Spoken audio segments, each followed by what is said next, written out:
Hello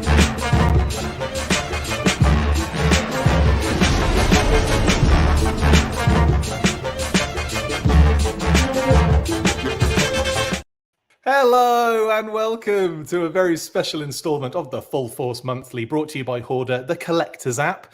I'm Christopher McLeod AKA Diagnostic 80, and in this special episode, we are delving into the upcoming Super7 O-Ring line. Joining me on this episode is one half of the Articulated Points YouTube channel and my regular co-host on the weekly. It's the awesome Patrick Notpicard Stewart, and a talented artist who has worked on the G.I. Joe brand more than once. It's Adam Snitches Get Stitches Riches. Okay then. We are going to discuss what we would like to see in the O-Ring format today. So what is it, Pat? It's the Full Force Monthly. Hey! I actually, in my head, I was thinking weekly then, even though I told you at the beginning that this was the monthly, and that I'd already forgotten in my head what was going on. How's everyone doing? Adam, it's been ages. How you doing, buddy? So fantastic. How are you? Good. Are you happy to be talking O-Ring today? It's always a good day to talk O-Ring. To talk about your O-Ring? Pat, are you happy? I think I talk about O-Rings almost every day. I think I do. I think I talk O-Ring G.I. Joe almost every day. G.I. Joe. Right, good. I'm glad you clarified that. Yeah, I mean, we talk about it a lot still on the weekly every week. That usually gets squeezed in there. Hello, everyone in the chat. Hope you're all doing really well. Throw us some questions if you have any questions for Adam or Pat or myself. We will not answer them. But we are delving into O-Ring today, which sounds gross. But I am kind of excited because we're talking Super 7 stuff. But what we want to see coming up from Super 7. Before we get into that, though, let's have a quick bit of banter and chat regarding the Super 7 O-Ring line. How are you guys feeling about it so far? Having, I don't know, not really knowing too much about it, but we have spoken to Brian in like recent months about the whole thing. Adam, are you positive about this? Are you kind of what are your thoughts about the O-Ring at the moment with Super 7? That Hasbro needs to slow down so I can afford to keep up with all of this. Also, mildly bitter, those of you in the chat that didn't back the mothership, because I should have had the distinction of being the first packaging artist on Super 7 O-Ring, and you took that from me. Oh. You monster. No, I'm definitely excited. I think it's just wait and see and figure out if I can take out a second mortgage for O-Ring. Yeah, I think that's going to have to happen, isn't it? What about you, Pat? What are your kind of overall thoughts of that Super 7 doing this with G.I. Joe? Optimistic. I'm really hoping that they can dial it in closer to the original Buck and design that we've seen more than what we saw with the O-Ring stuff that was shown. Because the O-Ring things that were shown with that mothership were a little bit like a reaction figure retrofitted to work with an O-Ring is the way they looked. So I'm hoping that if they're building them more from the ground up as O-Rings, they may look better. But at the same time, we've gone through like several different eras of O-Ring figures. Of course, the original ones, then the big one being like that 2000s era where we were just kind of putting new paint jobs on old things. This is definitely going to be an era where Super 7 is making something specifically for the fans, and just for that reason, it's going to be totally different. I mean, you can tell that already from the listings that have leaked. There was those few big bad toy store ones that went up. That Super 7 is thinking of us first, and they're going to be making the characters that we've been asking for a long time. So I figured that I'd be happy to just ask for some today. I was going to say, good segue.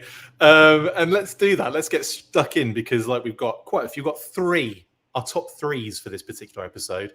And we'll go in order. And we'll start, of course, with, I think we're starting with Adam first. Because you're the guest, Adam, that we don't see all the time. So you're going to go first on this one. Got to keep it special, Exactly. We're going to keep it special. We'll roll with Adam. And here we go.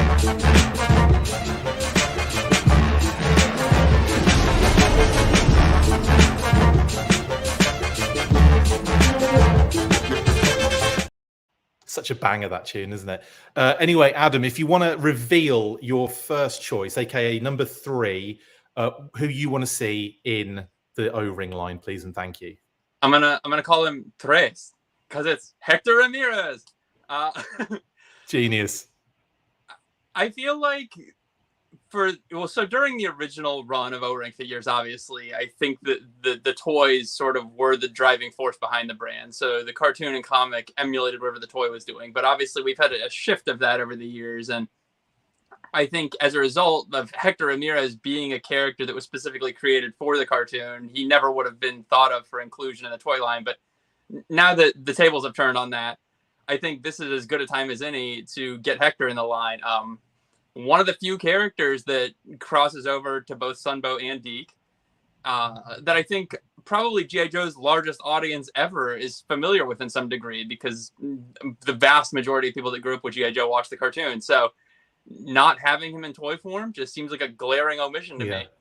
Plus Jen in Humanoids, Transformers. I mean, he's sort of the center of the Hasbro multiverse. And, you know, Super 7 got into so many deep cuts already with Reaction. I feel like we need to find some new ground that hasn't been covered yet for O-Ring, and I can't think of a better inclusion to do it with than Hector Ramirez.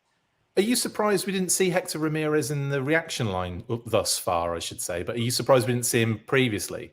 Oh, very. I mean, given the way that Super 7 loves to kind of play into deep cuts, I mean, he seems like he would have been a Series 1 character to me, and especially because they also were doing Gem, like all the more reason why you could have even gotten a redeco out of him. Yeah, so because he does appear ever so slightly differently across those different kind of brands, doesn't he? Like here we see him in like with the full like black hair, but I've seen him with the kind of Reed Richards vibe going on. I've seen him with like, well, obviously he's going to wear different clothes. He's allowed to, but it's funny with these characters. You usually just expect them to be wearing the same, like a Bart Simpson sort of situation, don't you? What kind of Hector Ramirez do you want to see in O-Ring? Like, what look do you want to see him with? Do you want this one on screen, or is there another one that you've got your heart set on? No, I kind of envision him exactly what you've got pictured here, and I'm frankly shocked that Hasbro never did it during the comic pack era, because there is that suited body from Headman that got reused this Zaymot and Tomax. So that's topical. Like, you know, it just seems like that was something that could have happened long ago and didn't. And, you know, obviously if you make a suited body, it's not like there's not more opportunity to get reuse out of that in a variety of different ways down the road. So definitely. If they're building out a tooling library, he seems like a great deep cut to start with, because obviously if you wanted to have a different suited figure later that might be a more important character, you know, this is sort of one of those pre-paint scenarios where you might be better to use the suited body now. Yeah. Chris G has said Hector needs a cameraman in a 2-pack so the camera can get punched by Crimson Guards, akin to the movie intro. I like that one, Chris. That's really cool. Can the cameraman be Leonard Michaels, Scoop in civilian gear? Yeah.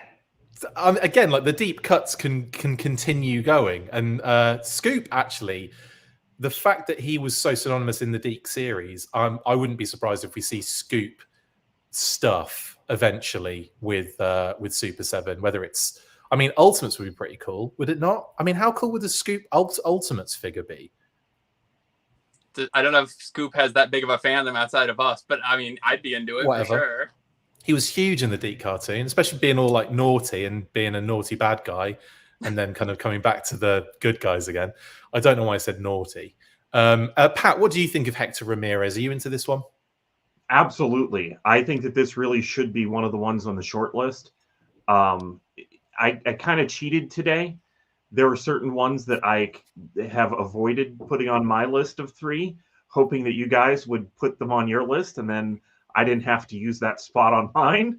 Nice. And this one certainly is one that comes to mind. I love this idea. I think that one of a couple of the things we always have to think of is, of course, we're going to have to get past the core character hump again, because some of the O-rings are going to be in Target, so they are going to have to make some things that will just go fly off the shelf because they're, you know, Duke, Snake Eyes, Roadblock, Cobra Commander, all the same guys again. But where you're not doing your core characters, it's great to do something that will have repaint potential. And yeah, I do think that there would be use for Hector Ramirez multiple times.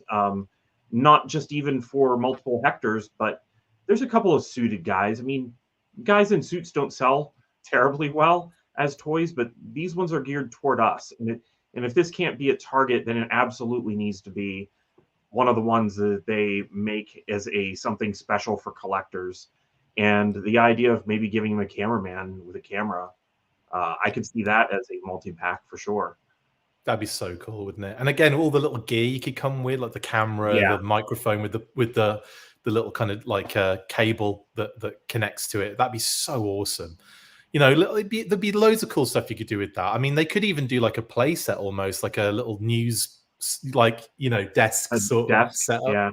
That'd be really cool. I'd be well up for Have that. him come packaged inside of a TV, holding his mic. There's That's so good. Yeah, I'd love it. I think it'd be so cool.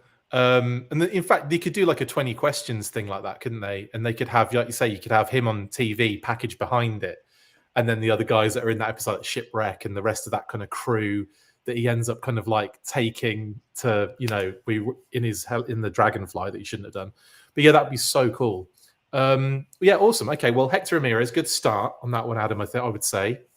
Now, Pat, we'll move on to your third choice, or your kind of first choice. Technically not your first choice, but your first choice in order. Third choice overall. What are you going with, my man? I believe I'm going with low light. Yes, correct. Night Force low light. I had to try. That does sound like I've made the choices for you and told you 4 minutes before we went live. No, I made the choices, but I was hoping that I remembered the correct order that I had them in. It's all good.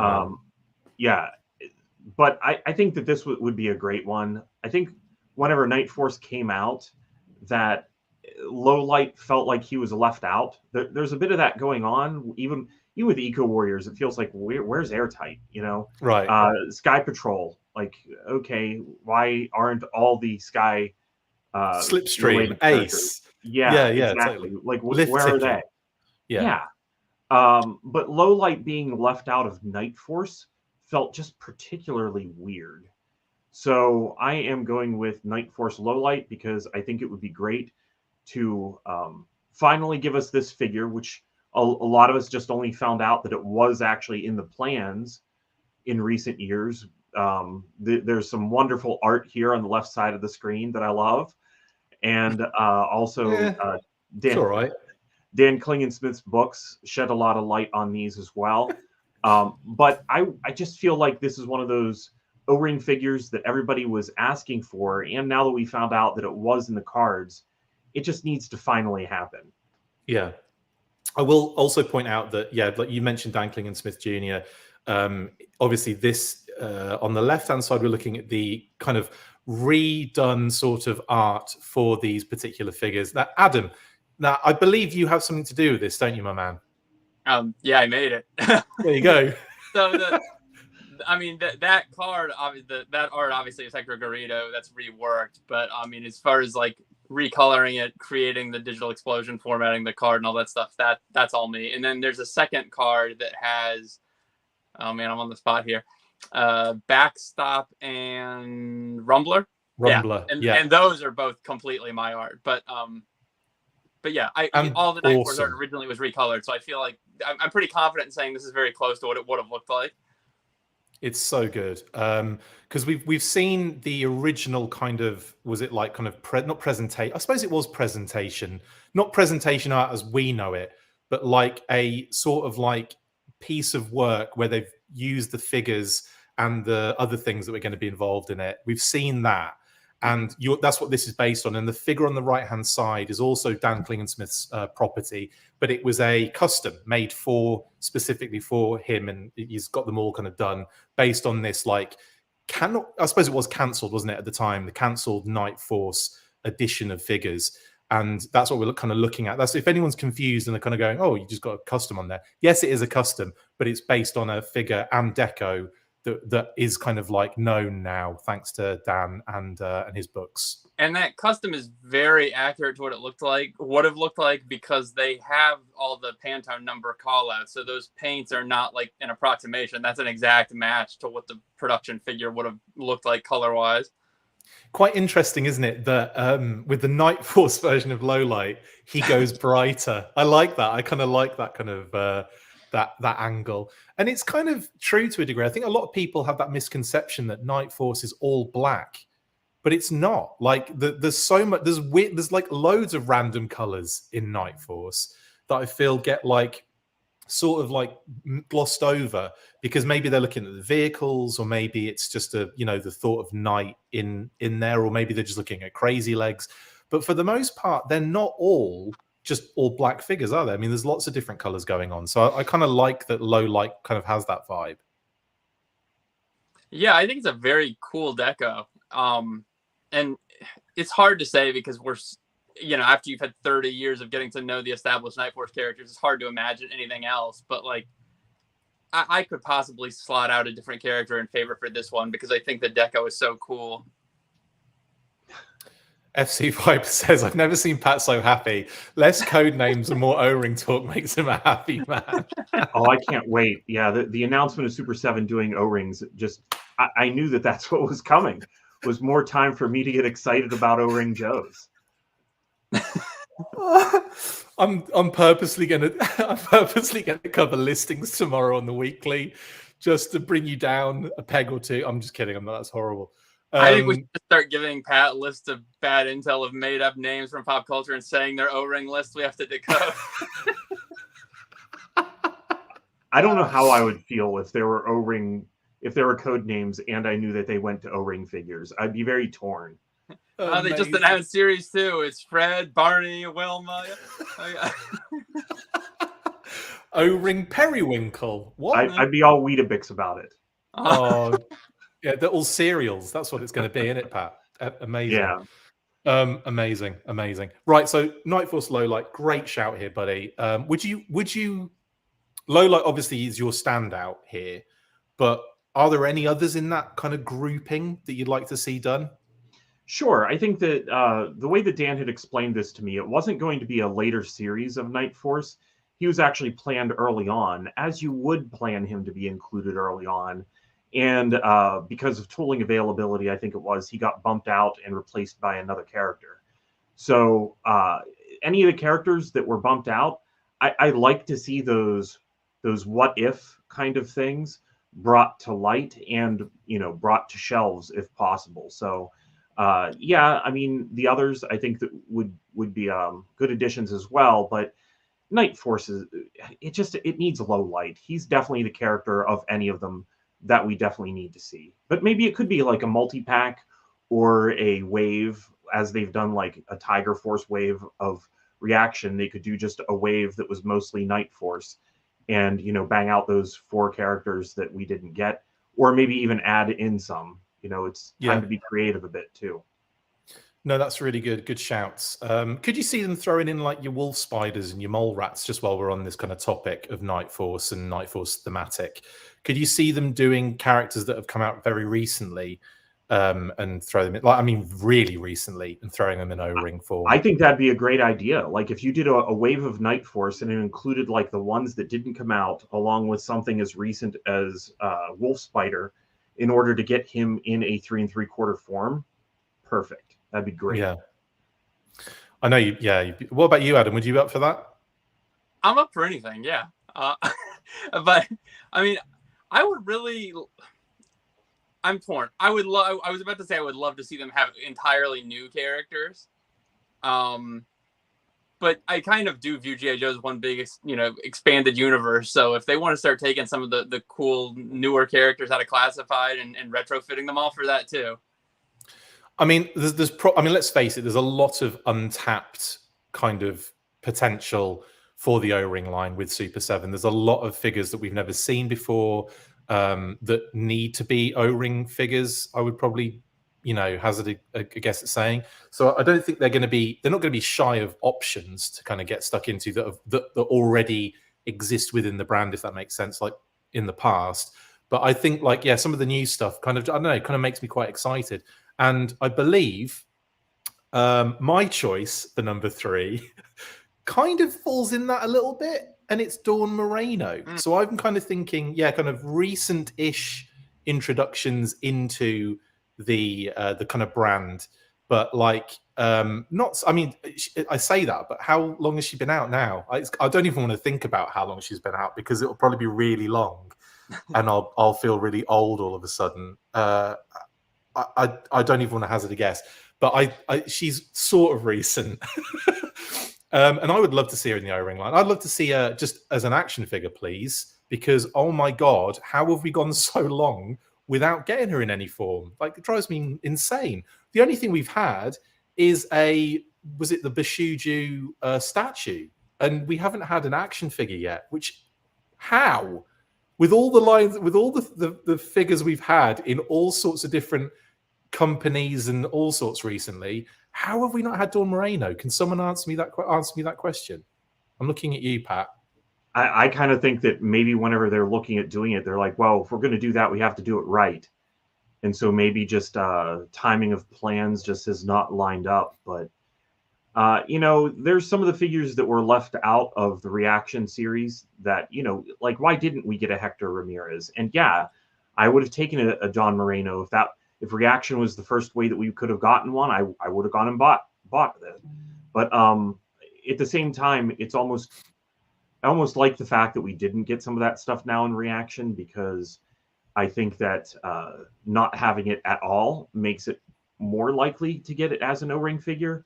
Yeah. And honestly, I kind of think that she's one of the ones that probably could be done as a really special classified series figure. Like, you could make her be the San Diego Comic-Con one for sure. Like, she doesn't need to be just slipped into a wave somewhere. I think that it can be a bigger deal than that. And so maybe that might actually be part of what's holding her back, is the fact that there's going to be some real power behind releasing her finally. Yeah, I agree with that one. I'd love to see her in the O-Ring line, though. Seriously, I think she'd be so, as an O-Ring figure, it'd be so cool. Again, like there's some cool design features with her kind of like costume and everything. Like, even like the semi-sleeveless situation is kind of cool as well. I like that.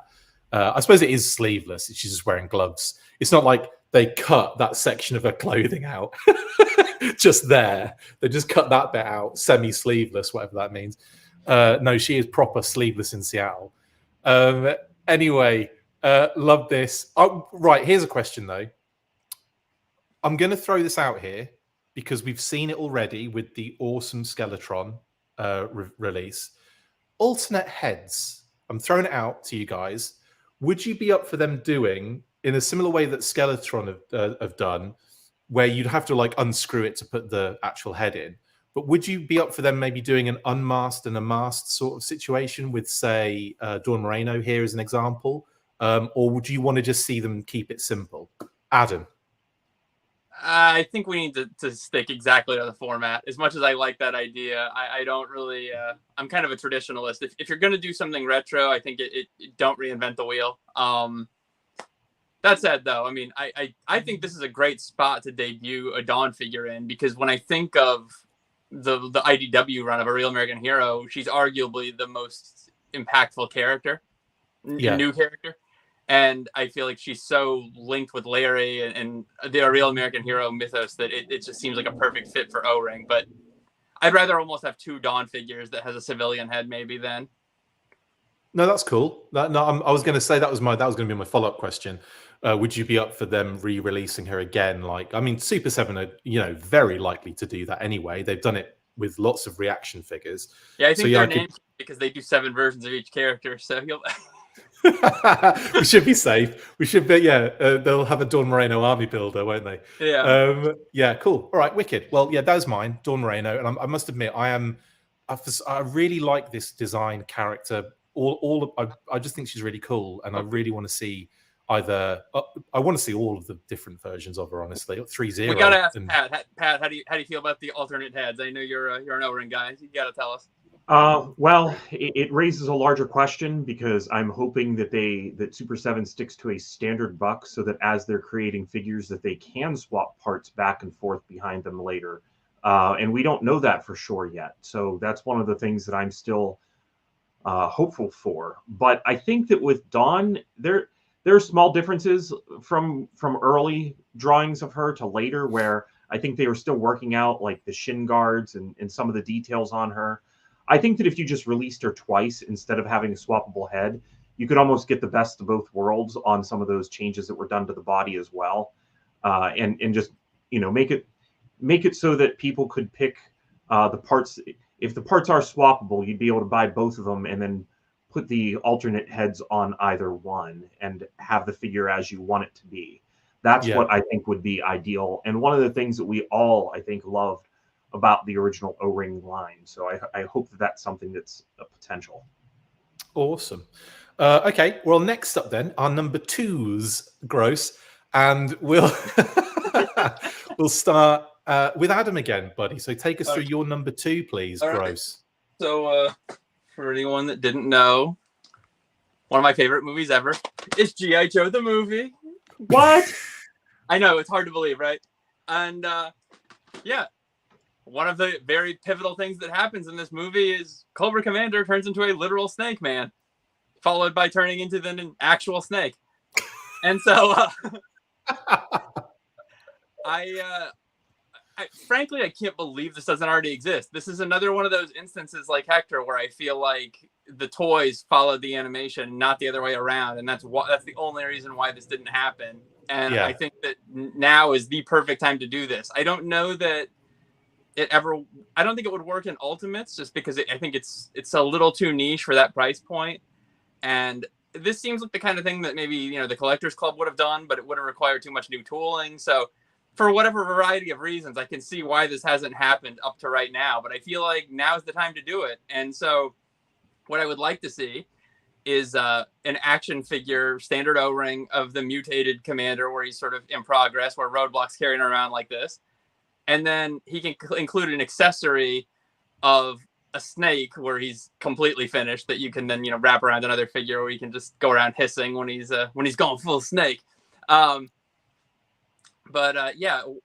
a man Cobra Commander, I don't know what we actually want to call the figure, mutated, but I can't believe this doesn't exist. I feel like it's so toyetic, and there actually is, believe it or not, some ability for part reuse here, because like that torn one exposed foot, that's definitely like a zombie viper or something waiting to happen. So this isn't like a total wash where you're only going to get one use out of it. Of course, you could reuse an existing Commander helmet accessory or leg or whatever. So there's a way to do this where it's not going to totally break the bank. But I just feel like for people that are fans of the movie, like myself, there's really only a few things that don't exist at all in toy form. And, spoiler, another one of them might be on this list. So I think, though, that this really needs to happen. And so that is why it's my number 2 pick. I would also really love it if they went super detailed with the head sculpt, so that they went really close with where the eyes are located on the head, like really made sure that you're getting it like as like we see it in the film. Like that would be so cool, because it's like one of those things where I think in my head when I was younger, I thought like, it was one of those kind of Mandela effects or whatever, where I thought it was symmetrical and he had eyes on both sides, like the same amount of eyes sort of thing. But then you go back and watch it, as you can see on screen right now, and it's like it's asymmetrical. There's like 4 eyes on this side, 2 on that side. It's not like, symmetrical basically. So I hope that they do something. It doesn't really make any sense, because then he turns into a snake and he has 2 normal eyes. But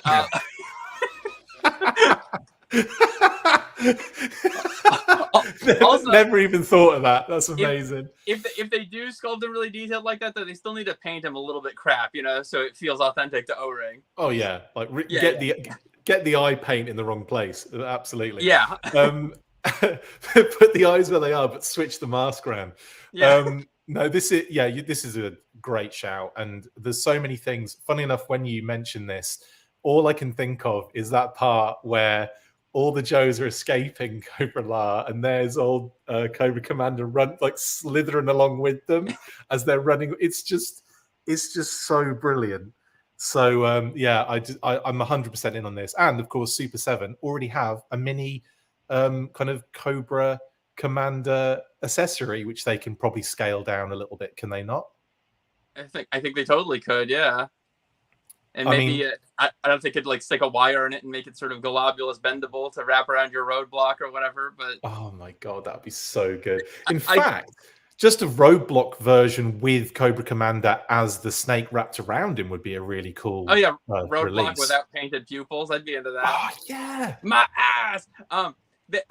if they made this figure, I can say wholeheartedly that there is no other action figure that will elicit me talking so many cartoon lines every day when I look at it. Not this way, that way. Tell me, man, what's going down? Yeah, amazing stuff. So yeah, great shout on this one. Pat, are you a fan? I imagine so.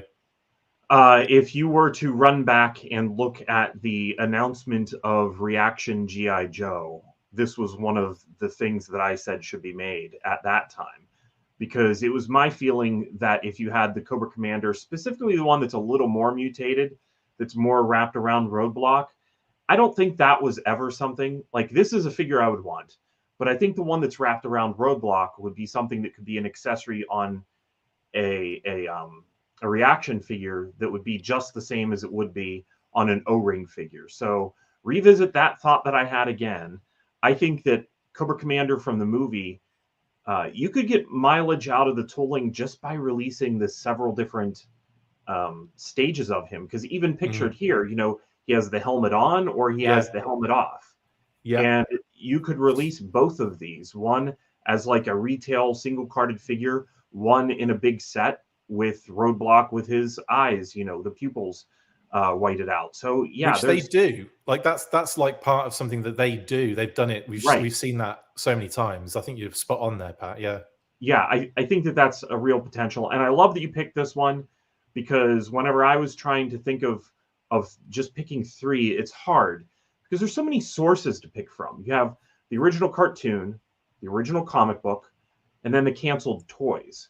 And I kind of went more canceled toys because of I kind of was counting you guys to go with some of the cartoon stuff, and you haven't let me down. So some of the obvious ones.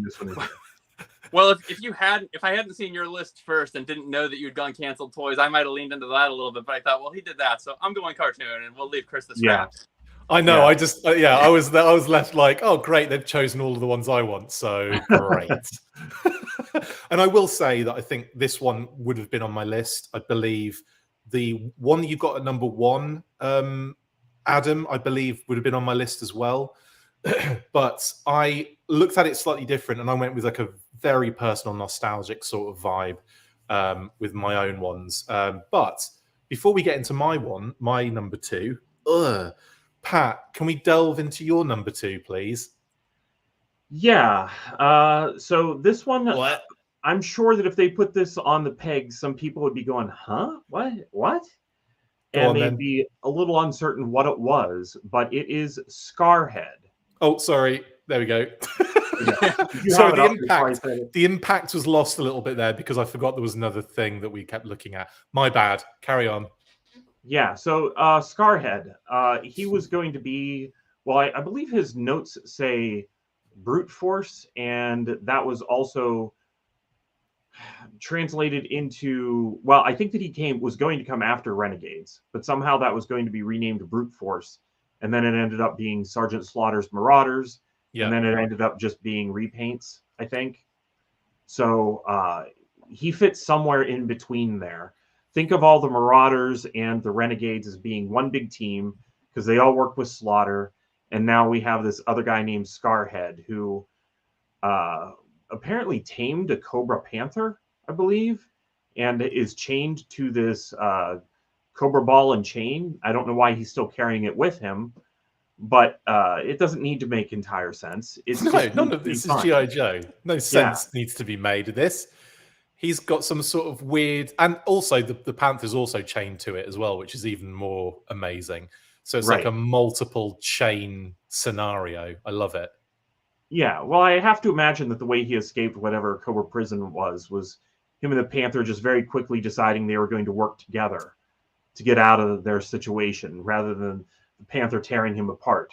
So then they just made their escape, and here they are. Now they're working with the Joes. Somehow they met up. Maybe he knew Mercer. Maybe Mercer had been there or something and saw him. There's got to be some story element that you could work in here. Doesn't matter. He's one of the more dynamic, crazy-looking figures that we never got, and I've kind of loved him ever since I saw the toy, the art for a toy that didn't happen. And so I kind of just wanted this in here as a reminder of You know, it doesn't need to be all Sunbow or all like definitely doesn't need to be core characters, because I think when you're talking with core character hump, Scarhead's about as far from it as you can get. Do you not remember Scarhead in the Sunbow cartoon, Pat? Like, he was the main character for the first 12 episodes. I'm just kidding. So I just would like this in there, because there's also a little bit of wiggle room in here, because they could you know, make some decisions and make some things. And I also like the idea of reminding, or at least inserting into our conversation, that I would like some animals with some of these figures. Oh, hell yeah. I mean, it's funny, isn't it? I mean, you guys have both come up with animal companions already. I know one of them is technically still Cobra Commander. It's not so much a companion as it is also him. But this one has an animal companion in it. It's phenomenal. I'm glad we've covered animal companions in some way, shape, or form. I would personally love to see this with like a not breakaway chain, but like they would like clip on rather than stay on, if you know what I mean. Oh, for sure. Yeah, and then you could kind of also attach it to around the neck of the Panther, so you could have that as like an extra accessory, and then maybe you could use it as a weapon now that he's free of it, if you know what I mean. That'd be kind of cool as well. But I love the side ponytail, and that is a vibe I might even try myself at some point when I get too old. There you go, Adam. You could, Look, we can both we've both got a bit of mole going on. You want to do that at the next show? We'll both shave side ponies? Both be Scar. I'll be the Panther. Okay.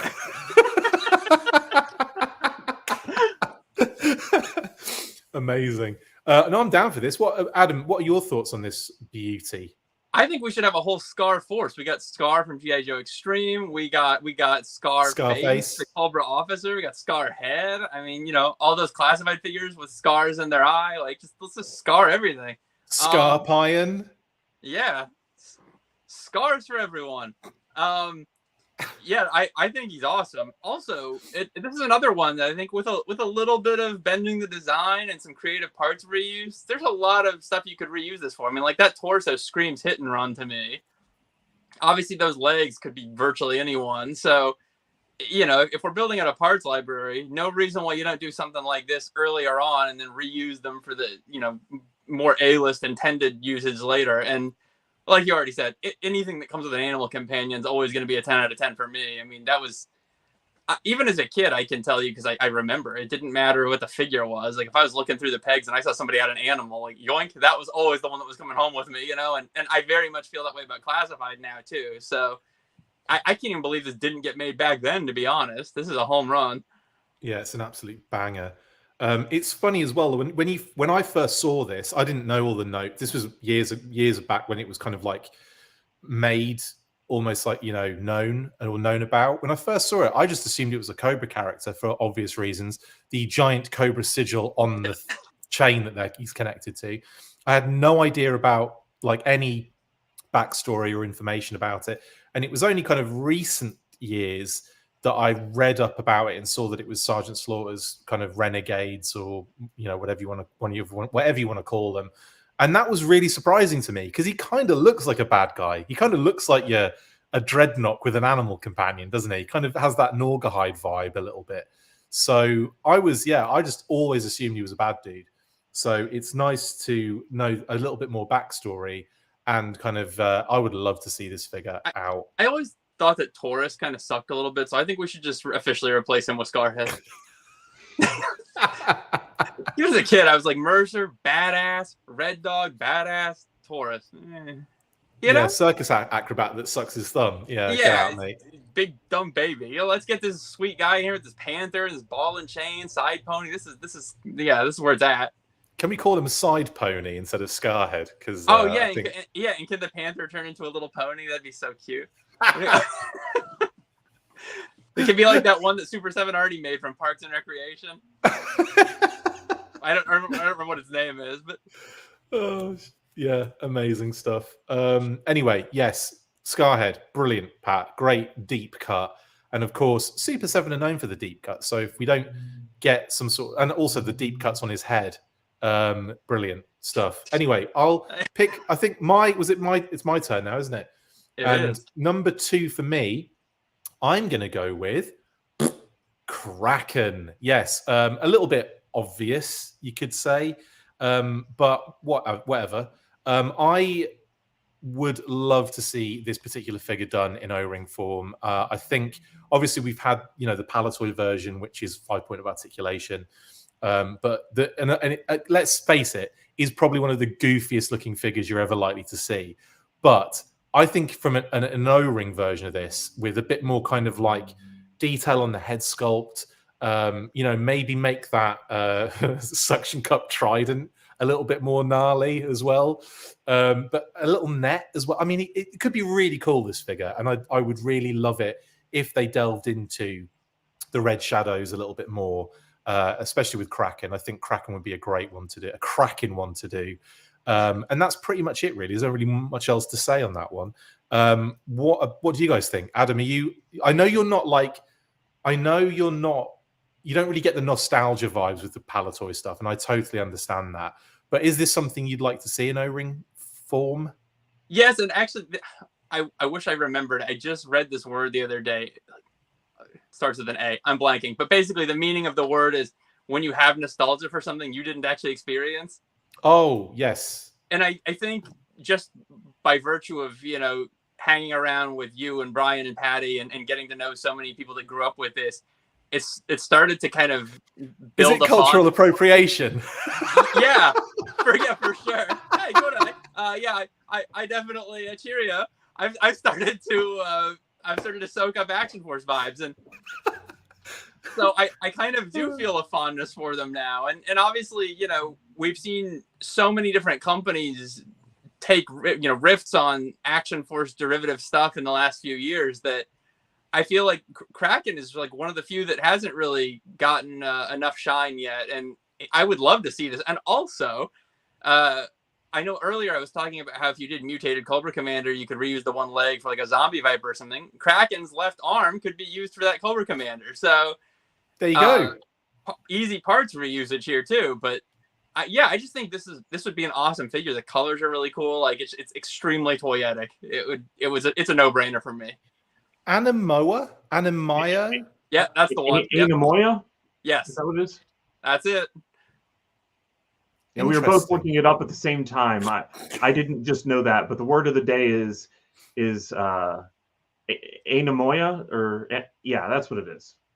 Pretty close. I don't know if I pronounced it right, but Adam just taught us a new word. It sounds like a rash that I'm developing. Yeah. But anyway, yeah, Kraken. I'm in for this one. Pat, what are your thoughts, mate? Are you up for a bit of Palatoy inclusion into the O-rings?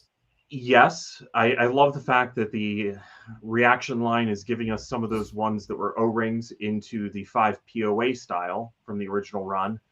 And I would absolutely love it if we could get some of, like, imagine an eagle also in O-ring format. That would be great. Plenty of those characters in O-ring style. But I have to ask you, because I didn't read these comics or experience this as a kid, did you call that a suction cup trident? Because I always assumed it was a laser gun or something. I think it's always just been known as a trident. I just jokingly applied the suction cup. Oh, okay. I thought maybe there was a comic where, because, Kraken finds a wall with it. There's also like a squid could have suction cups, and for a Kraken, I thought maybe it legitimately was a suction cup trident. It might say on his file card. It's not going to stab you. It's just going to give you a bunch of hickeys.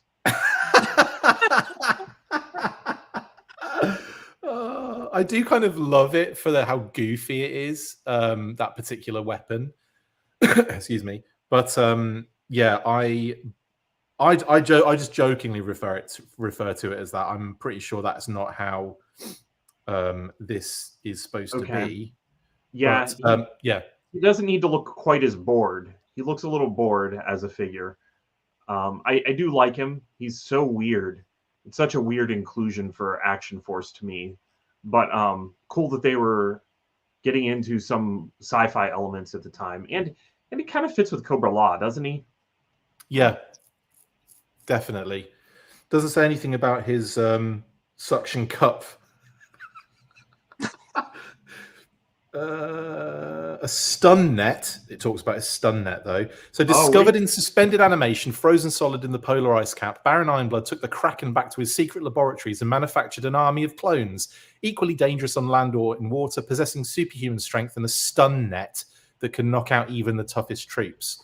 A fearsome undersea creature strikes terror in the heart of anyone he encounters. Kraken. Well, yeah, that's it, pretty much. Yeah, there's no description of what that is. I just always called it a trident. But anyway, it is ridiculous, and I love it. And again, I think they could definitely do some really cool stuff with this in O-ring form.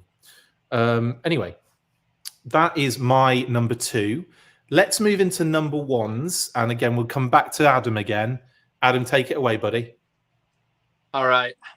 I have seen her before in a dream. A vision, but not an O-ring. My number 1 is Pythona. Perfect. I don't even know what there is to say at this point that I haven't said about this figure. I mean, to me, in so many ways, she is sort of what kicks off all the events of G.I. Joe the movie. She is an absolutely pivotal character. She appears in the comics, and we were without a figure for 20 years. The Collectors Club did finally make a modern era of 4-inch figure, which is what you're seeing on the right. But literally the only character that doesn't have a figure at all from G.I. Joe the movie in O-ring. I mean, Cobra Commander exists obviously as numerous figures, but not as a snake. Yeah. But Pythona is the only one now.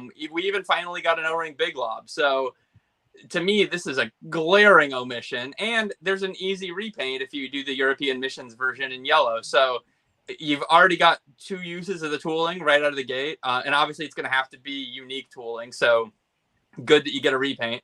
You say European missions, but what you really mean is Action Force Monthly. No, what I mean is European missions. What do you mean? But it's all that Anamoya floating around. That's what it is. It's in the room today. I can't believe this never existed in O-ring.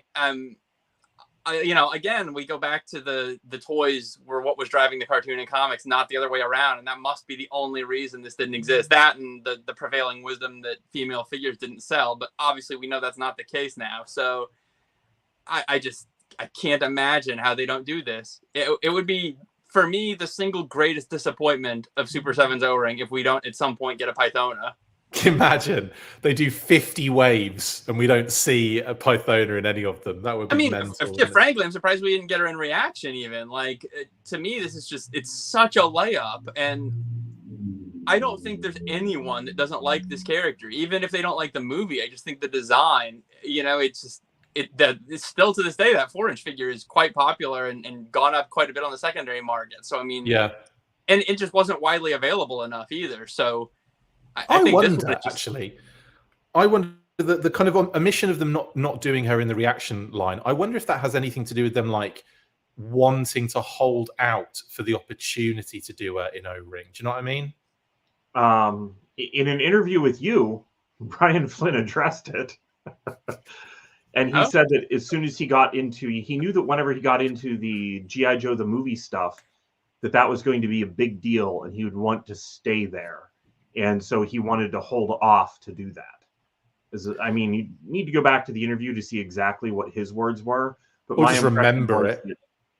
I could have just remembered that, couldn't I, really? Considering I was not just in the room when it was mentioned, but like directly conversing with him. I was I was probably just going, yeah, Brian, whatever. Can we talk about something else now? Like, can we talk about... But it stuck with me because I knew that we wouldn't be seeing any of these movie things for a while, and they were some of the first things that we talked about with reaction. And I think that truth is probably going to hold in place. And probably what I'm hoping we see is this introduction to O-ring, hammer out some of the details, and then get into all that G.I. Joe the movie stuff, because there is a ton that's in there. Big Lob, all these Cobra Commanders we already talked about, Pythona, there's a lot that they could do with G.I. Joe the movie. Globulus's ball thing that he gets into, there's plenty of G.I. Joe the movie to do. You know, so I think that once they get into it, I'm hoping that we get a lot of this.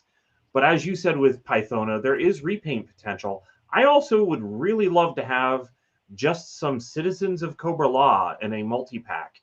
And there are some that I think their boots look different than Pythona, but remove the cape and it's not that different that they couldn't get a mostly repaint again out of her. So in my mind, at least 3 figures from Pythona. Pythona from the cartoon, from the comic, and the Cobra Law Citizen. Retro Romers has said, do you think Hasbro will want to make Pythona first before letting Super 7 do it? Do you think that has anything to do with anything there? Well, they haven't wanted to for the last 37 years, so why start now? I mean, listen, I'm taking all the Pythonas I can get, so if they want to make a classified Pythona, I'm happy to buy both, but it doesn't seem to be a priority based on the track record. This is a good point, says Talib. He says, the 40th anniversary of the movie is soon. I have a feeling Hasbro and Super 7 will hit movie stuff hard then. What are we in at the moment? It's like 37, was it? Yeah. Or 30? Yeah, so that's a ways off. I don't know if either of them would want to wait that long if they want to get these kind of figures out. But could you see them holding out for the 40th anniversary? I mean, they could, but the classified line will be over 1,000 figures at the rate that we're at now if they do that. So I think that I think we should just do it. Let's just rip the Band-Aid off. So true. I mean, we're getting Nemesis Immortal very soon. So yeah, I would be. You're right. Classified would be at 1,000 figures by that point, no doubt. Let's be honest. They could release them now and then just reuse them in 3 years, and do both. Done. I think I think Pat's ones will come in the retro VHS box, cell shaded. Okay, 40th anniversary. Done. Check. Amazing. Okay, so Python. I think we all agree on that one. That is an absolute must. That would have been in my. I mean, if I was doing my list kind of like in a vacuum and not with you two, I probably would have had Pythona up there, possibly even number 1. And let me talk about accessories. She's going to come with a soft goods cloak, obviously. I want her to come with a little seashell that's cast in translucent blue plastic that has a BET in it, but then just paint the shell part. Oh, genius! And genius. Then maybe her little conch shell that spits tape or whatever. Ooh, and also a gem of that size. Gem of that size would be great. I would probably also have your face. Yeah, the squidgy face hugger. Yeah, so we're going to have to put the accessories across the repaints because she's not going to be able to include all of them. But the 4-headed electricity snake. We need that. I do have a question, though. Long fingernails or short fingernails? How are you going to handle the long fingernails? Is that 2 different figures? Because it could be. One of each. Hydro Viper style. I feel like if we're sticking really like 87 accurate, it's gonna have to be short. I mean, the only thing it could be is like Hydro Viper, like like clawed, but not really long. But yeah, that could be a whole. Just re-release the same figure with different accessories and a clawed hand. It's going to be. I mean, you can kind of already see it with the classified series, can't you? How they would do that. You're going to get like alternate hands. You're going to get all that kind of jazz. All of those probably accessories as well. With the O-ring, you do have to kind of make kind of like decisions on what's going to be in that figure, or if it's it might be like a special set, in which case they might be able to do that and then release her on single card later without the claws or without the long fingernails sort of situation. But yeah, I think that would be another one for what Pat was mentioning before, where you do like also needless to say, if Brian's listening, if you don't hire me to paint the card art for this one, my life is over. Please, Brian, use Adam for this. I think you should be the default movie artist for. I'd agree with that. Yeah, my biggest life now that I've already gotten to do Classified Slaughter, my next big life aspiration is I want to paint the box art for the BET. Ooh, yes. So, and then of course paint all the movie characters surrounding it in a large combat scene. I almost rather have the weird Dianoga with a cockpit that she shows up with in the beginning. Oh yeah, of the movie, rather than the BET personally. Ooh. Yeah, Her well, like that's one of giant eyeball that she Okay. turns up in. Right. Yeah. Okay, so that one is the San Diego version. That includes the clawed hands and the electrified fence eater. Then we got the single card. That's regular hands. That one comes with the conch shell and the BET thing. And then we got the European Missions yellow repaint. And that one's gonna come with did we already say the face hugger? That'll be Squidgy that face hugger. Perfect. Three versions easy. But supplemental to that first one, I need my Citizens pack that maybe includes a new Nemesis Enforcer or something. Yeah. Oh, yeah. One of the Nemesis Enforcers, if they want to do a strange, like crap repaint, he could come with the green tentacles that are not actually wings that everyone seems to think he's supposed to wear because of the packaging. Yeah. I also, how cool would it be to get a Nemesis Enforcer with big wings? Oh yeah, I'm into that. Yeah. That's a must-have. Because that isn't something we already have. That would be something better than we already have, technically. And a bigger figure as well. If you made him like on a slightly larger buck, that would be kind of neat as well. Or just a Globulus that can stand up. Oh yeah, that'd be nice. Yeah.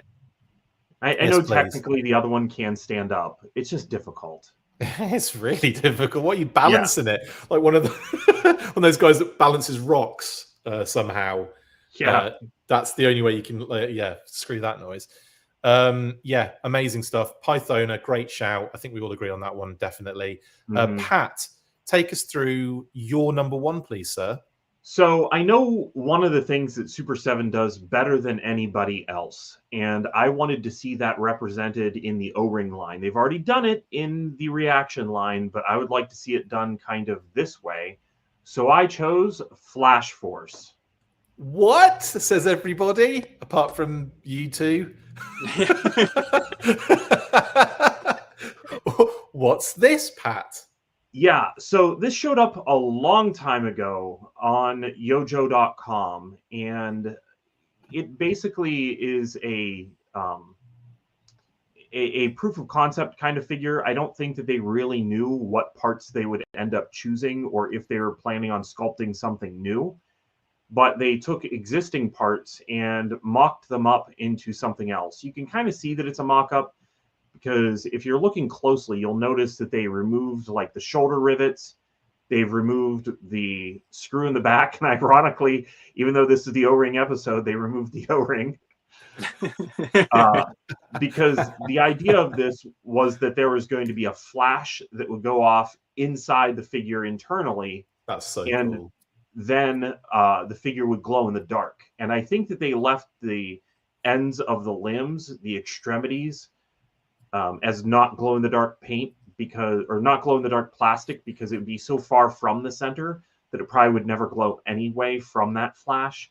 That's my impression of how they intended to make this work.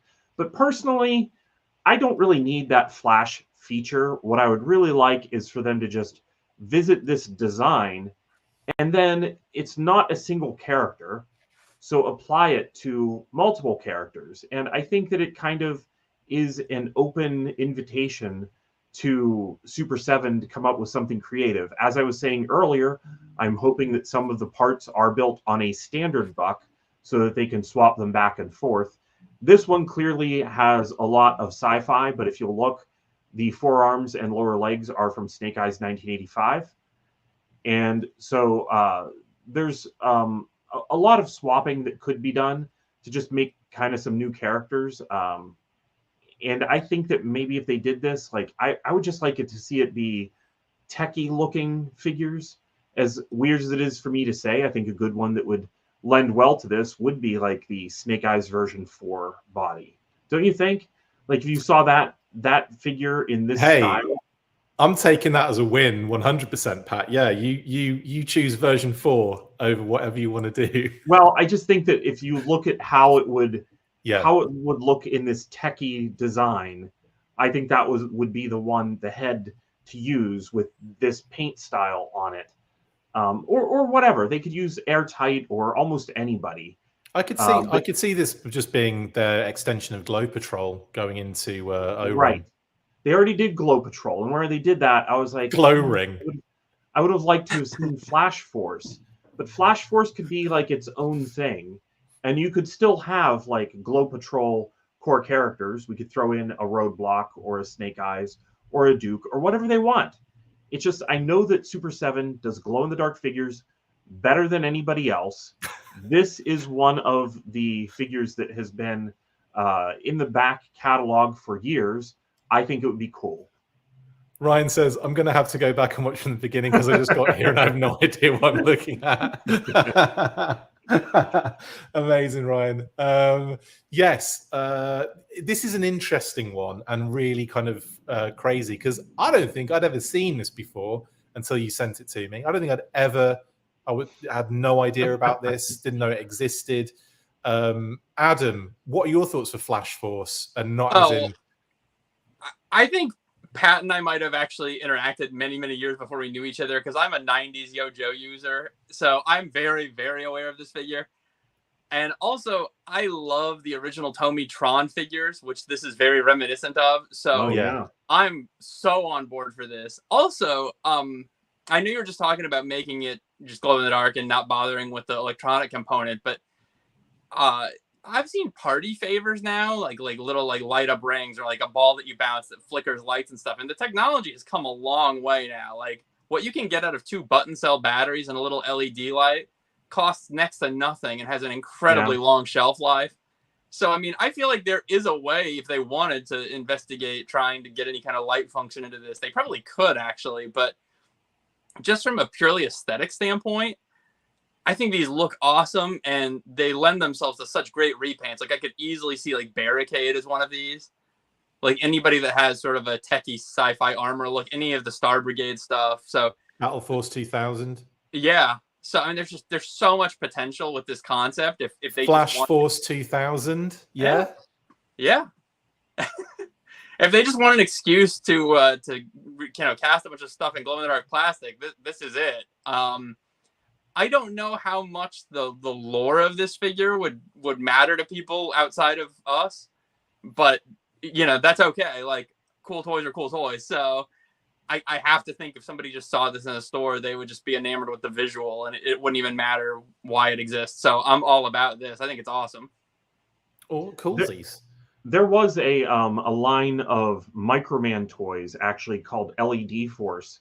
That what they were is they had the LED as part of their chest, and then their back actually just had 2 terminals on it, and then all of the batteries were located in the backpack. You plug the backpack in, the terminals would meet, and then you could push the button to light up the LED. So yeah, there is the option of doing that, and those figures are from more than 20 years ago at this point. So it's definitely possible. I just am not like, I don't know. I'm just trying to keep my expectations a little realistic, and hope that if something like this were to happen, that it wouldn't. I guess I can't expect all the bells and whistles that I would want, because yeah, I would want it to light up, but I would not expect it to.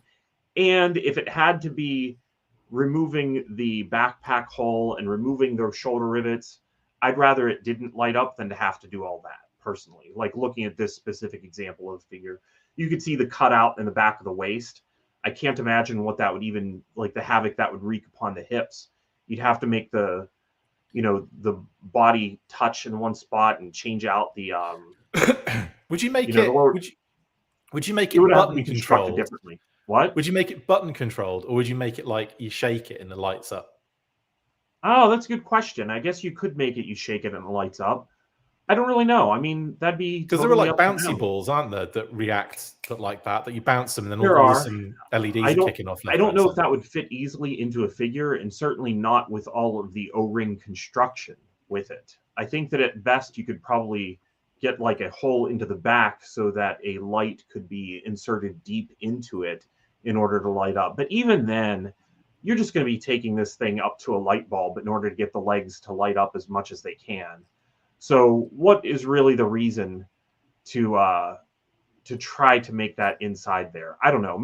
Maybe an accessory of some sort. There's the Pirates of the Caribbean line that came with those the blacklight, the little blacklight flashlights, and that actually would make the glow in the dark function work even faster. So there's a lot of options that they could come up with, but I would just like to see them use their really great ability to make glow-in-the-dark stuff look like it actually glows, which is not the case for some brands. Like you get other brands that say that they glow in the dark. They don't always do it very well. Super7 always does. And that's why I think that this is an opportunity to do that old figure that would have glowed with a company that knows how to make it happen. Absolutely. Okay, well, that's Flash Force, the most random, deepest cut I think Pat could have gone for. Yeah. And I mean, Scarhead and Flash Intentional. Force, I don't think there are deeper cuts available, actually. Well, that's what I wanted to get into, how deep this could go, while also doing the things that need to be on the short list. Yeah, no, it's great, man. This is awesome. I'm gonna finish off our choices now with my number one. And I'm going back again to the UK, going back to Palatoy. And this one again feels like a no-brainer for me. And I have to go with the classic Baron Ironblood.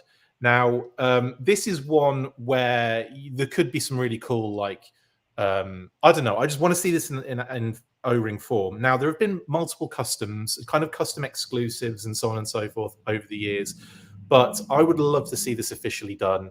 I'd love to see the helmet sort of maybe slightly improved a little bit and not just be that wraparound kind of little bit of rubber that you kind of pop on around the head. But I think, a removable helmet would be amazing. Have that sort of comic head sculpt as well, like that classic kind of like Sean Connery in, I forget which film it was, but when he what film was it where they literally lifted his likeness? It's pre-Highlander, I think, as well. But anyway, he that kind of grey hair, the tash, all that kind of vibe, that head sculpt, the helmet. You could keep it simple. He only needs one, the submachine gun, and that's pretty much it.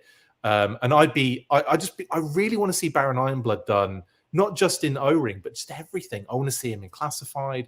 I want to see more Baron Ironbloods brought in. And I would also probably kind of push them a little bit closer to the comic, and kind of the Palatoy figure again, 5-point of articulation. It was like a heavily reused mold.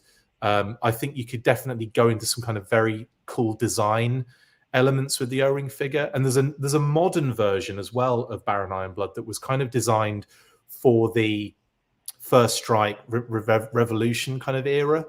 And I think that what they did with that upgraded design, that updated design, was really cool, and I think would look really good in an O-Ring kind of design too. So I'm going with Baron Ironblood. Pat? I think this is an absolutely wonderful choice. I was always wanting a Baron Ironblood from the club whenever they were making O-Ring figures, and you'll hear me say many times, my favorite club set is that Red Shadows set from, I think, 2010. So yeah, I'm all about this. I think that that's a great choice. I do think that I would kind of want him to have two different accessories. I would like him to have like the Snake Eyes Uzi, and then if we can get away with something that resembles slightly the Han Solo blaster, that some of those figures, yes, yeah, I think that would be really cool. Just give him two of them. Or if not, whatever. I mean, there's some options in there to cut costs. Maybe you could do them with and without the black gloves, and one comes with the Han Solo and one comes with the Snake Eyes. That's genius. Yes. But yeah, I like the idea of getting him further away from having the Joseph Colton style head sculpt that has just been adapted. I think that that line of Action Force stuff was such a brilliant reuse of existing parts that it would be nice to see what you would do with some ability to do some new sculpting on those same concepts. And yeah, O-Ring Ironblood for sure. Definite. I want it. I also think like reuse of parts, there could definitely be, arms and legs specifically. But then if you're doing a very basic torso with just the kind of paint job on it, or the tampo, whatever you want to do, then I think you could definitely reuse a lot of the parts very basically across a lot of different figures. I mean, Airtight springs to mind, but then obviously, if you're going to be molding certain aspects onto the torso, then you might have to kind of like, you know, not do that particular part. But like arms and legs, you could definitely get away with a character that's got kind of like that sort of onesie kind all the of other Action Force figures, like all the Action Force figures that were using this same parts in a different build, you could eventually get to them if you just made each of the Action Force parts in an O-ring format. You could just do them all. Just do them all. Yeah. Yeah. What about you, Adam? Are you getting any? I forgot. Anim, and not. I know it's not anemia. Yeah, I'm getting a little anemia off this one. My iron in my blood is low. Yeah, no, I mean, I think this is another great choice. I almost feel like, I mean, every figure is a mail away now, technically, so it doesn't matter anymore. But I almost feel like if Series 1 of Super 7 Reaction is like akin to 1982 O-Ring, this should be the mail away figure, because I feel like this is sort of like the gateway to the whole Red Shadows universe. So I'm very much in favor of this. And I love his helmet too. Like he kind of reminds me of the Zodiac Killer a little bit. So but like the sci-fi version. It's so funny you say that, because I remember seeing that recently and going, "Oh, it's Baron Ironblood," just like jokingly as well. So I'm glad that you also noticed that. That's genius. So yeah, so and obviously lots of parts reuse and stuff, but I mean, he's a pivotal character. If we're gonna open the door to Red Shadows, you can't do it without Baron Ironblood. So I think you got to have him, and I think he needs to be a pretty early addition to the line. Absolutely. Well, cool. Again, I think we're all in agreement on all of the choices. Again, some deep cuts there, Pat, and there's some classic, you know, movie-inspired Adam in influences, and of course, I went with a couple of the UK based. So we kind of we stayed on theme with each other there, didn't we? You know, we're men of sophistication and fine taste. And naturally, I should say we speak for the entire Joe fandom as well. So, of course, absolutely, yeah, absolutely. Right. Well, next up, we are bringing version therapy back, guys. So, but before we move on, I just will say, let us know in the comments who you would love to see in the kind of Super 7 line of O-ring figures. What, like, you can do a top 3 if you want. Let us know in the comments, or just one that you want to see, definitely. In any case, yeah, like I said, let us know in the comments. Now we are going to move on to version therapy. It's the first time we've done this in months, and we are going to basically touch on a character that popped up in our top 3s in this part of the episode as well. So let's get on with that.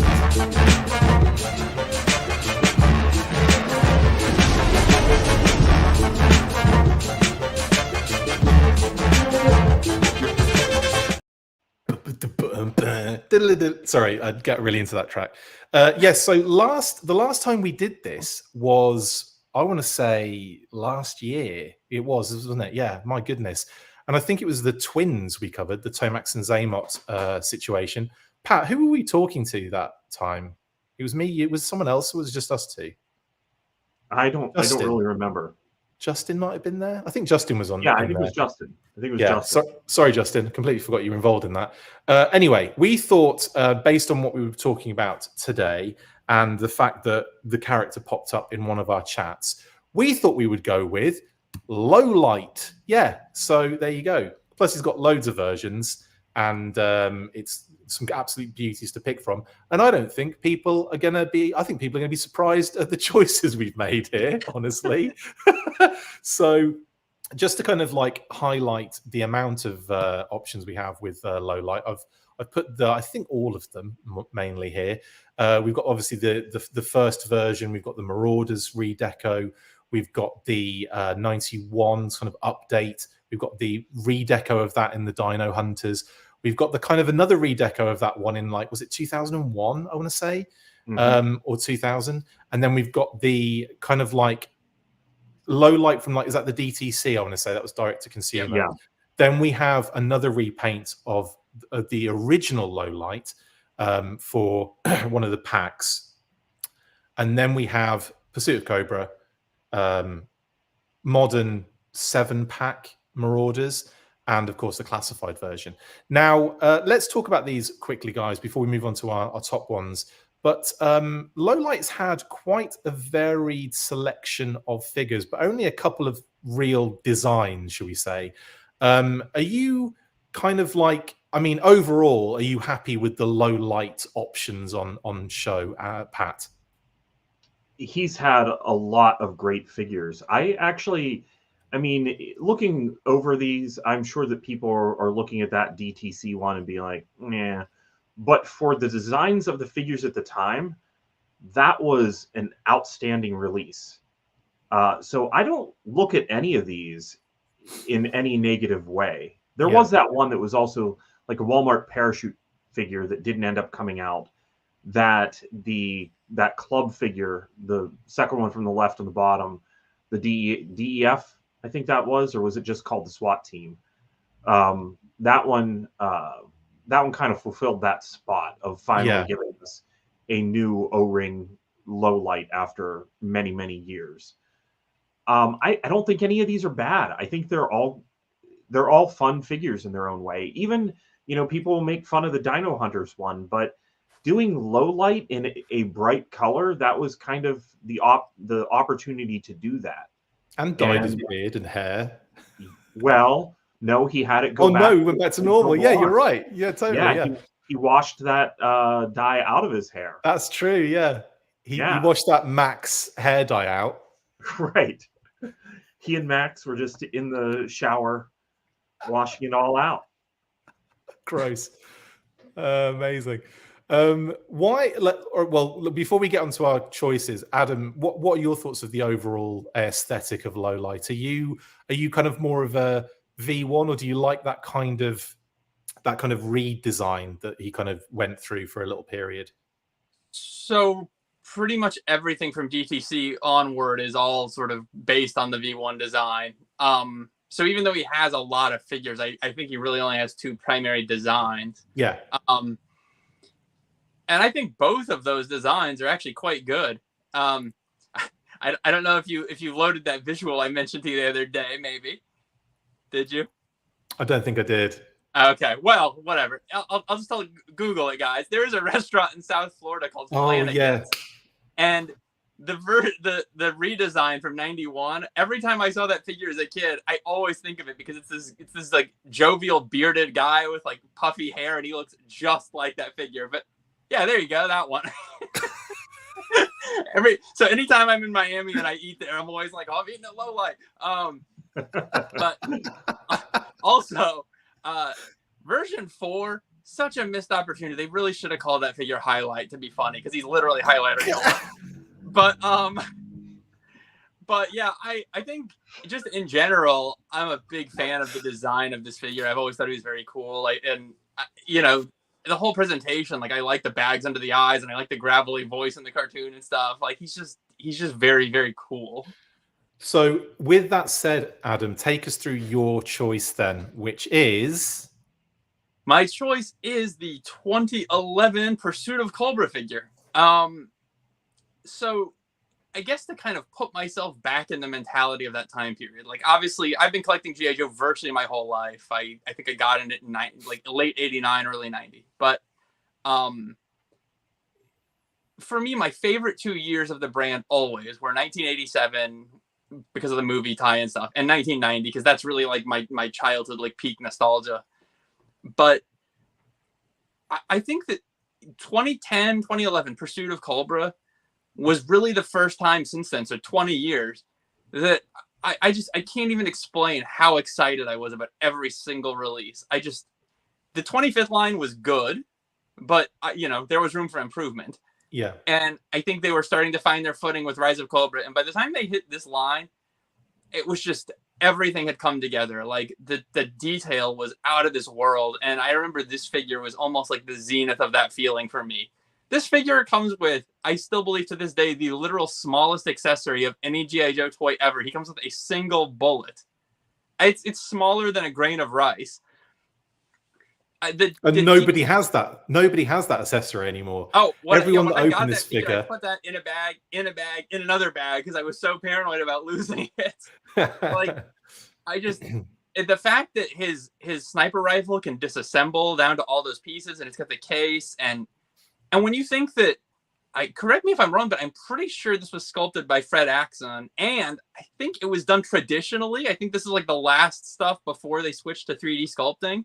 I'll ask him, but yeah, that sounds. I'm pretty sure. And like if you look at like the knit texture on the cap of this figure, I'm like, I mean, think about how small that actually is. It's mind-boggling. I mean, it's like the kind of detail you see on like a coin, but on figure scale. I mean, if this figure was as upscaled to classified now, I still think it would hold up. But at this scale, in this time period, it was mind-boggling. And yeah, my only issue, I think, with this figure is that you couldn't really get him in like a sniper pose, like a like a laid down, like head up sort of situation. But not like you can get a lot of the figures in those positions. But I think his extra bulk sort of prevented him from really getting into those kind of poses. But you're right, the stuff that he came with was insane. I mean, Pursuit of Cobra is an amazing period of time for G.I. Joe. And it's just the whole presentation. I mean, the packaging, art, the consistency of the style, and also I think another thing that was a real game changer for this line specifically this figure was, to me, up till this point, even with 25th, but especially with O-Ring, everything felt like a very standard buck. There wasn't a lot of discrepancy in the height and weight and build of the characters. And seeing that his vest as a secondary on this figure gives him that very, like, heft up, like he's in the cold and he's been staking out for hours and he's wearing this big thick thermal jacket. Like, it just it brought so much dimensionality to the character, and it made it feel so much more, I guess for lack of a better word, real. A lot of O-Ring figures that they feel very fantastical. Like, it's just like a bunch of like greeblies, little bits of junk all over them, and none of it actually serves a purpose. Yeah. And when you looked at these figures, I was like, every single thing on this figure, I feel like, is a real world object. Like, I can really see, how this works in the field and why it's built the way it is. And it was just so cool. And I'll never forget in fact, I want to say this might be the first wave of figures that I ever pre-ordered from an e-tailer. I think everything before that was always, you just found it in a store because that's just what you did. Right. But by this point in Pursuit, it was getting a little bit difficult to find them at retail. And I remember when I first saw images, I was like, there is no way I can ever risk not getting this figure. Like I have to have it immediately. And still to this day, one of my favorite 4-inch figures ever. Yeah, good shout. Pat, thoughts? Yeah, I think that whenever the team was working on Pursuit of Cobra, it was nice because it was almost like we were getting figures so fast and quick with the 25th anniversary that they were kind of cranking them out. Like some figures, like you look at that Cutter from the 25th, it's not a good figure at all. But then by the time they got to Pursuit of Cobra, they were definitely taking their time, and there were so many accessories packed in with these things, but they were all meaningful. Anytime that there was something packed in with a figure, like Recondo comes with a lot of stuff that it's just like, well, how is this Recondo? And then you talk to like John Warden at the convention, and he's giving you the story of what the mask represents and why he has like this thing and what the function of those panels in the backpack do. And with Low Light, it was definitely like very clear to me what everything was and how all of it fed into the character that we already felt was Low Light, but these were details we hadn't actually gotten. Like a rifle that you assemble, isn't that something that should have already been with a Low Light figure? And yet, here it finally is. He has like the rifle case, and he can't build it. You have to build it for him. It is a toy after all. But yeah, there's just so many small details on here that feel like they are things that he would have.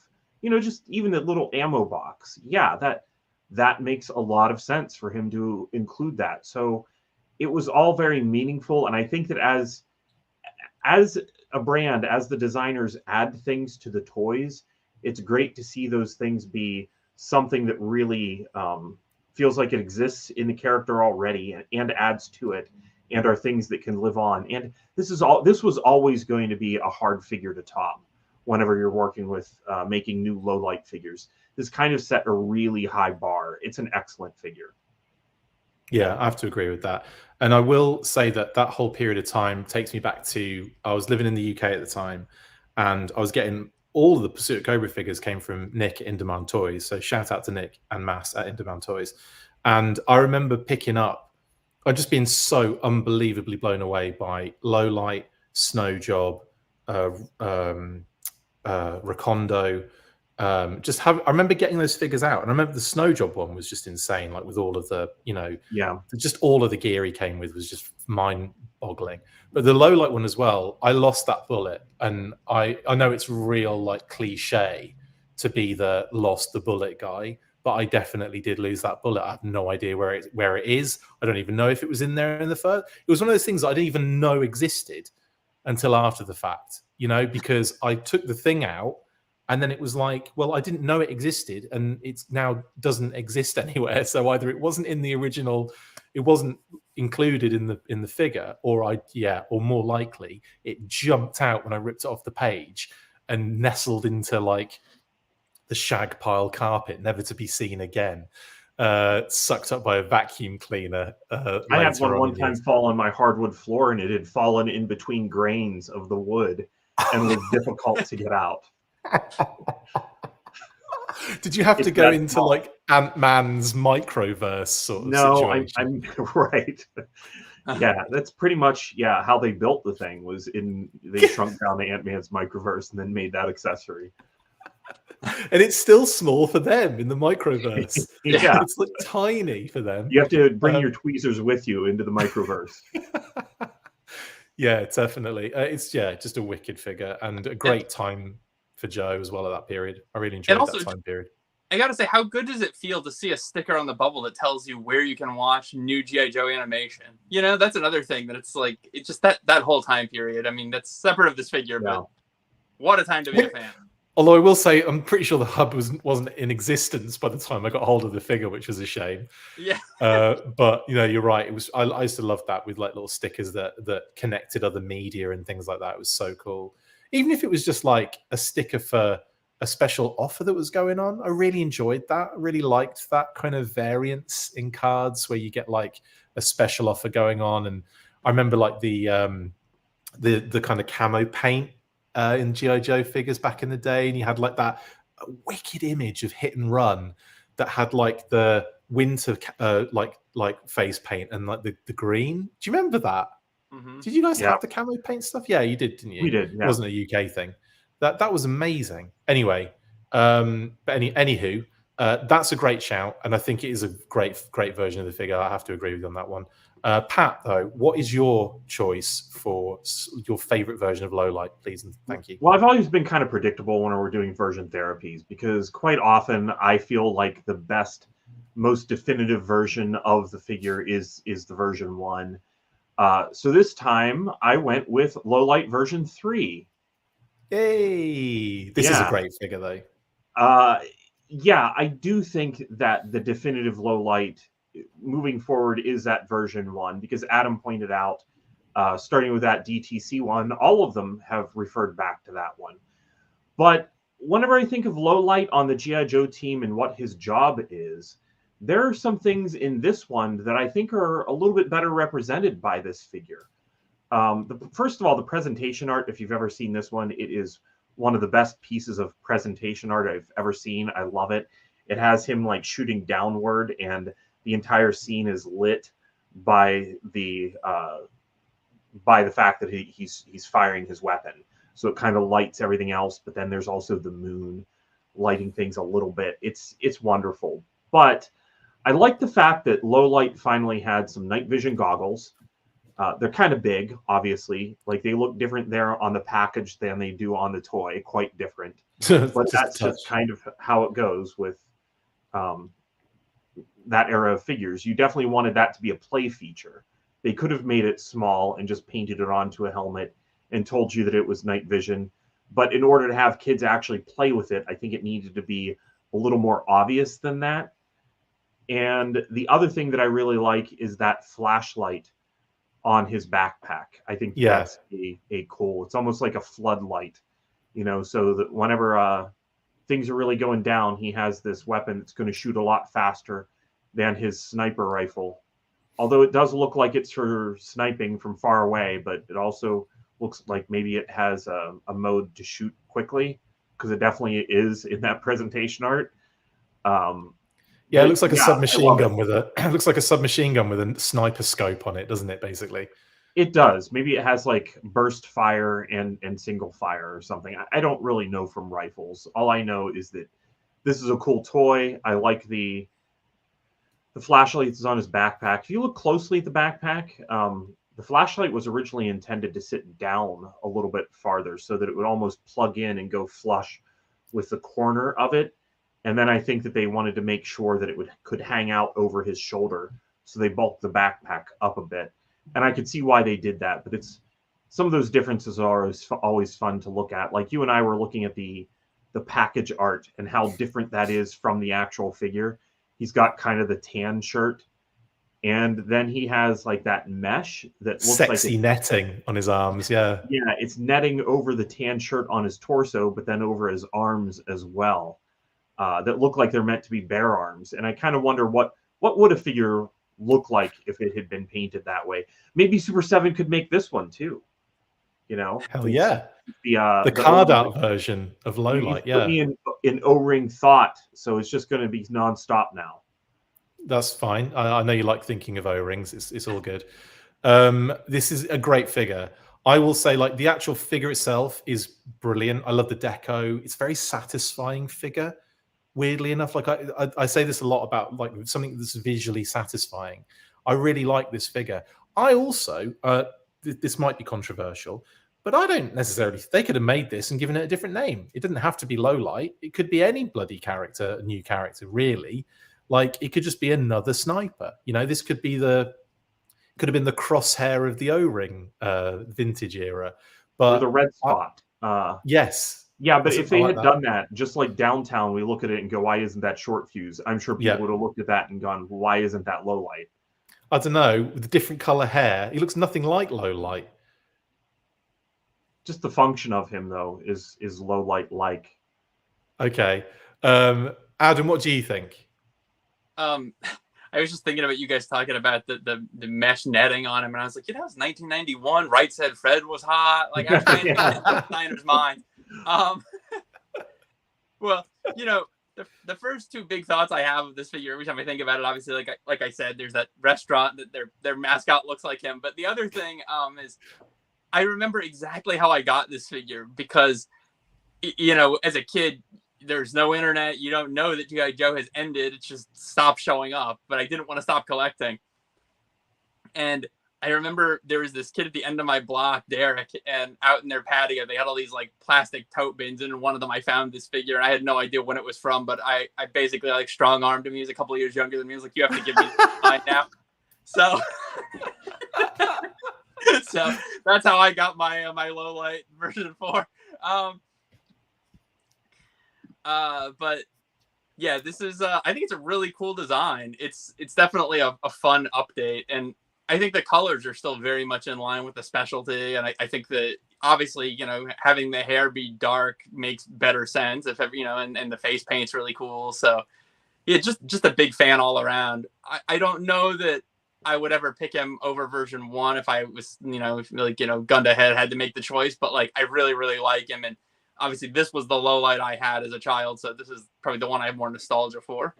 Yeah. Mark says the netting in the picture looks like some dodgy New Kids on the Block 90s questionable fashion choice. And I think we all agree on that one, definitely. Hi, it's me mentioned earlier, Pat. Pat touches on the fact that when we build Lowlight's rifle, we get to play it being Lowlight mentally. It is a great way to draw the mind into play.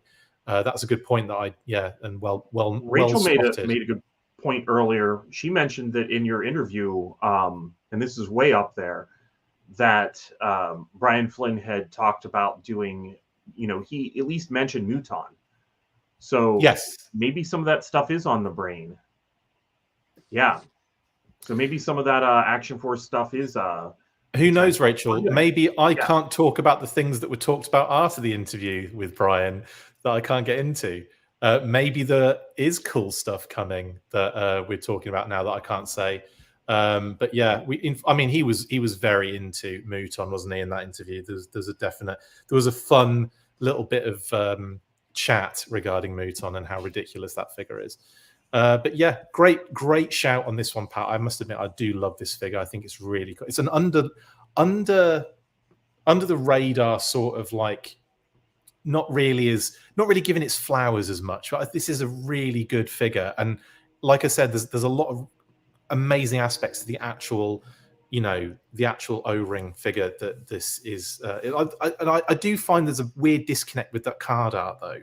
It doesn't feel like it's even the same character. I was gonna say, I don't know that I've ever looked at the card art right next to the figure, actually like kitted out in the same pose, and I was like, he looks so slight. Like he looks like he's missing all the heft of the figure, and he looks like he's in a completely different outfit almost based on it's very weird.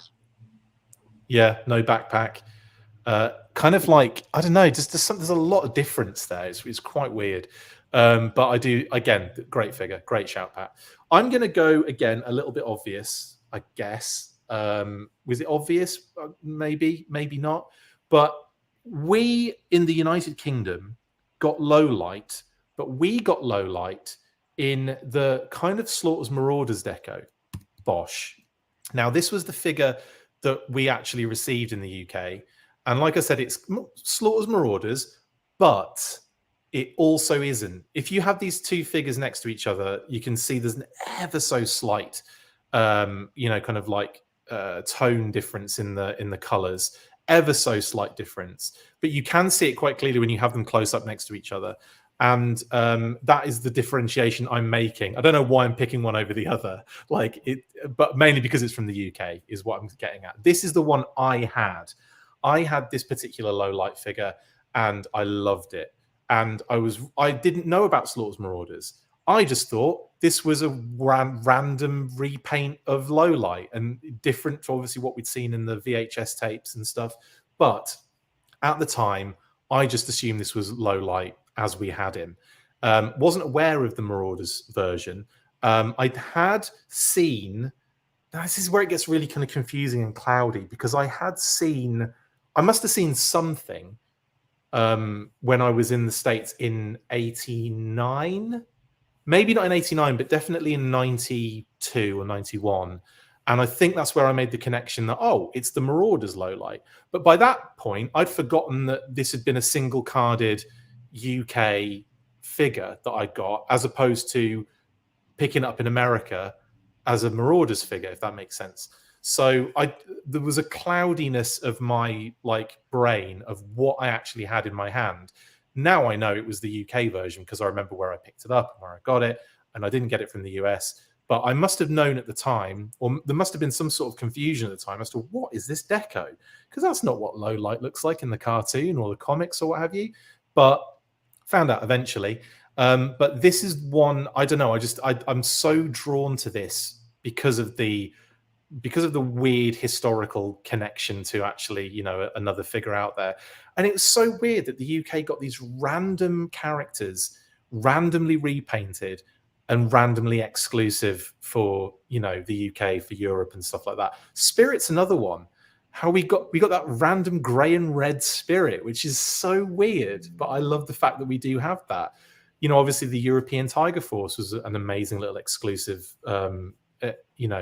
edition that we kind of were able to get hold of. But yeah, I always found it odd that there were these random one-offs that we'd get like this, and low light was one of them. And also interesting that they went with the Marauders deco and didn't say anything about it on the card. Just like, there you go, get that round your noggin, you little stupid child. Anyway, that's my favorite.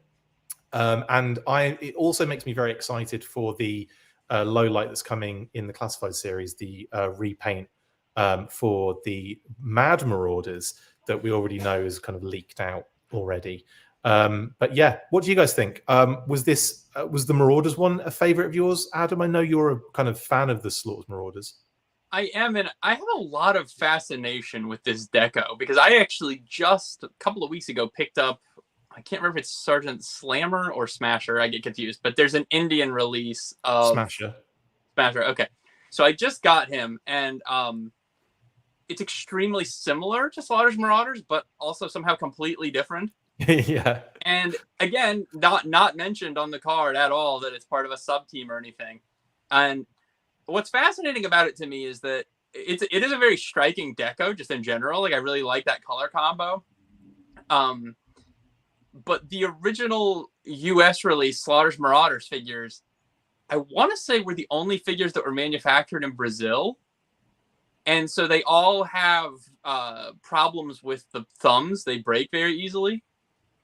And it's like there was I would love to know the backstory, what exactly happened with this particular deco and how this all kind of comes together internationally, because obviously we've got multiple different countries getting figures in similar but not identical decos, and it's the only line from the American set that's made in South America. Like there's something really weird happened there, and I don't know what it is, but it is just very fascinating to me. But just in general, I think this is very cool. And obviously this look features prominently in the Operation Dragonfire miniseries for low light specifically. I remember seeing him in that. So like, that's a pretty cool thing. And it's funny, you talked about how, was this was the first low light you had as a kid, or did you have a version 1? We didn't have this version even come out in the UK. Okay. Because it's funny, like the first version.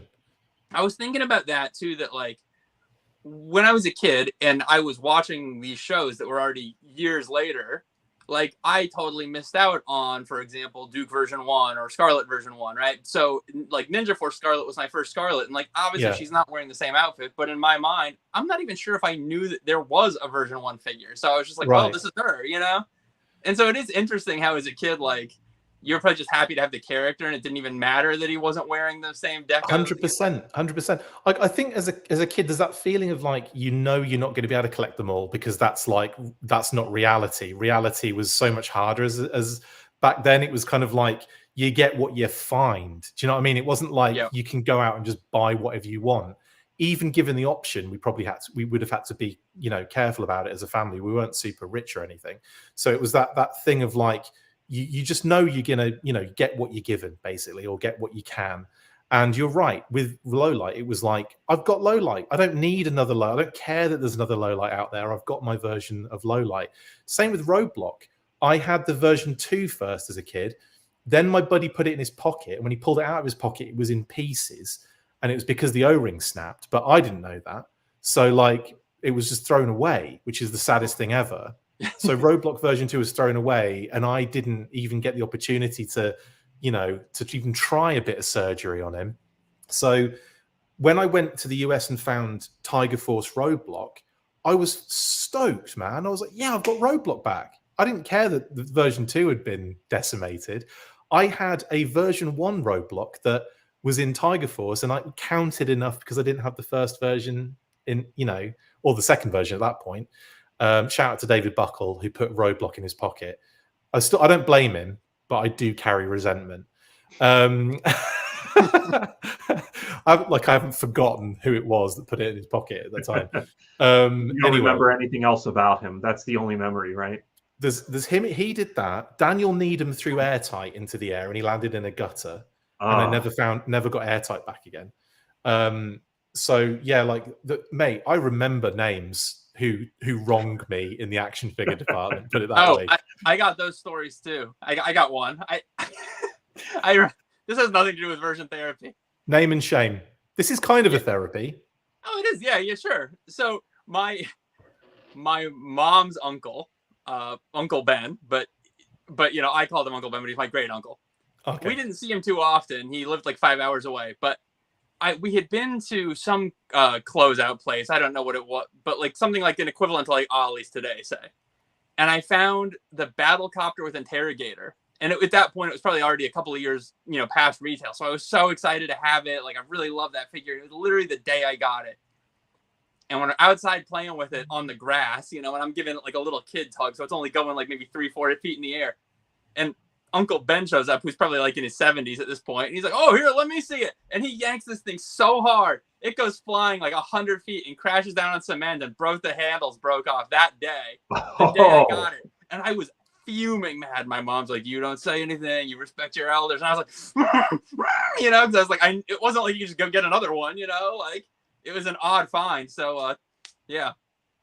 Yeah, name and shame. That's all good. I got it. We should do an episode where we just name and shame people, put pictures of them up on the screen and explain the stories. No, that's hilarious. Anyway, we're going to bring it to a close here, guys. Thank you very much for watching and getting involved. Let us know your favorite lowlights in the comments, please, and thank you. And anyway, guys, thank you so much for jumping on. Really appreciate doing a live version of the monthly again. We'll probably be doing this from going forward because it's easier for me. But anyway, Adam, dude, thank you so much for jumping on, mate. It's been great having you on again. It's been a pleasure, homies. Absolutely. And Pat as well, mate. Thank you so much, dude. We'll be back again tomorrow morning, of course. Yep. Yeah, it's always fun. I'm happy to talk. I was excited for Adam to be on to talk about our O-Ring fund. So good talking to you again. And yeah, I'll see everybody else tomorrow. And I guess we will probably be doing another O-Ring special at some point because we're going to have O-Rings very soon. Yes, that's good news for me. I like to hear that. Might be a lot of O-Ring specials in the future.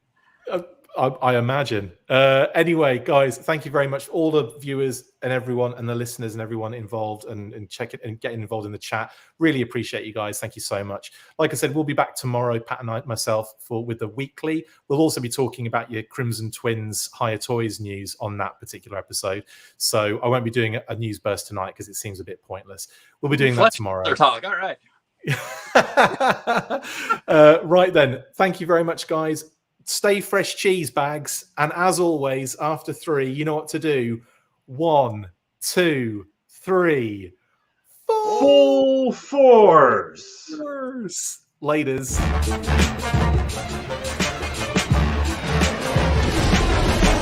Make sure you get involved with the discussion by liking, sharing and commenting on these videos, and as always you can keep up with the show after listening by following on X, formerly Twitter, @TheFullForce, liking the Facebook page, facebook.com/TheFullForce.